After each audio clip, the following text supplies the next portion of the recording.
from daughter to child, etc. So, for example, some of you heard me talk about this. There was a woman who brought me her child. The child was 10 months old, little girl, cute little thing. And it was one of the most beautiful little placid kids you'd met until the demon manifested. And then my nickname for it became Chucky the doll. Literally, you couldn't hold the thing because it would try and gouge your eyes out. It's only 10 months old. It can't even hardly move. I mean, it has no control of its motor function hardly. And yet it's trying to gouge your eyes out. Okay. What we discovered, we think, through that process is that through the father, who was an upstart, he was a very good moral man. Actually, I think he was rather saintly. But we think it was passed to him. And then from him to the daughter, and then it skipped the daughter in the generations.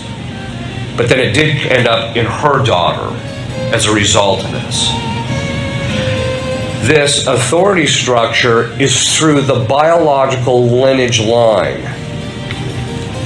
So people who adopt children, very often they're adopting a child who the generational spirits have been passed on to that child. So sometimes people will bring the kids that they've adopted, and the kid is just all over the place, right? Now sometimes it's because they're for the first year or so, or a few months or so, their needs aren't being taken care of. But sometimes, which by the way is itself an open door, we'll see that here in a minute.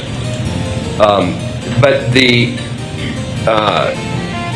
the actual, if the parents have done something, it can pass to the child and the child on. Again, sometimes it can skip. Sometimes God can block it. By the way, this is the reason why the church actually has exorcisms and baptism.